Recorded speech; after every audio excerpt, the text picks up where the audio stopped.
something that we, I think about quite a lot. I'm sure. But, dwelling on the past doesn't really help our current situation much. It's instructive to a certain degree. But, from my perspective, what it really amounts to, and it's something that I think is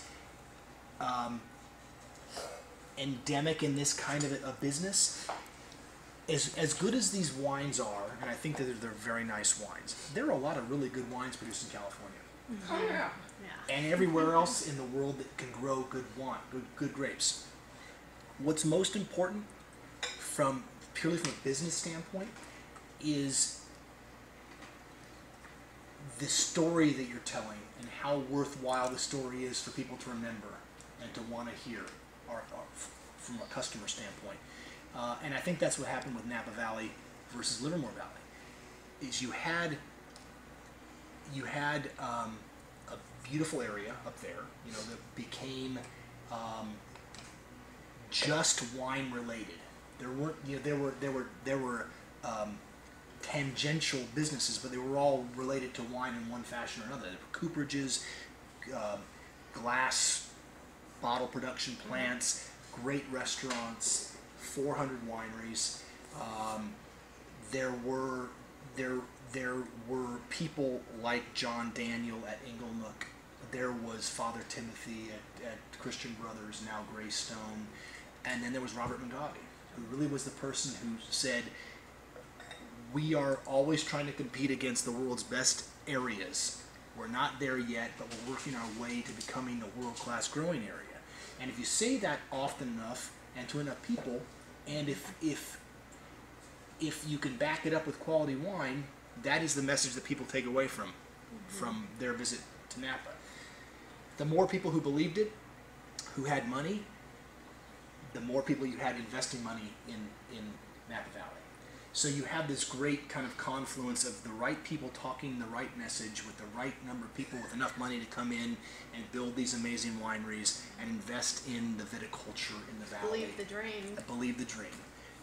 The best wines in California prior to the 19 prior to Prohibition were Livermore Valley wines, frankly. But the area didn't tell the right stories. White grapes predominated here in Livermore from the early 1900s up through probably the 70s, let's say, with Grey Riesling from Wente and LeBlanc de Blanc from Wente. They were white wine producers for the most part. Petit Syrah was a great kind of Livermore Valley grape that Concannon made into great wine, but it's not a noble variety in my mind. It's not the kind of wine that's going to age as well as Cabernet does. Doesn't capture the imagination of people the same way that Cabernet does. And being far enough away from the locus of population as Napa Valley is, they didn't have the same kind of urbanization that we had here in the Bay Area, which really affected San Jose and Livermore Valley to a great degree, I think. So it really is, it's a function of a real vision. I'm going to give them the credit where I think it's due. It is a vision thing. They captured the right vision and were able to promulgate the story often enough to have people believe it and to actually be able to back it up with quality wine. I'll say it again, I don't think the quality in Napa Valley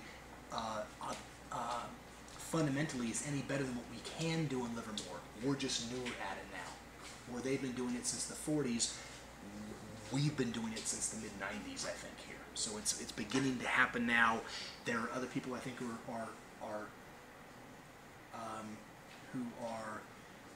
have seen Stephen Kent as a little bit of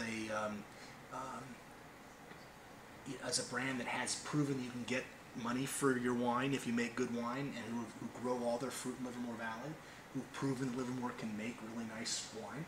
So I think that we've been, not to sound too self-important about it, inspirational for some of the smaller wineries here in the valley. What happens down the road, is going to be interesting to see from a quality standpoint, and there's a lot of growth here potentially still from an acreage planting standpoint. But I tell people I'd rather be the first winery in Livermore than the 400th guy in Napa trying to do what we're doing. You know, so for us, it's, you know, a lot of it's about blazing trails too, and about having a vision that's the first vision in the valley, and you know, hopefully my kids and grandkids and somebody else's kids and grandkids will say, well, you know, that guy proved he could do it here, and you know, whatever happens from that point forward is hopefully will be, you know, positive for everybody here.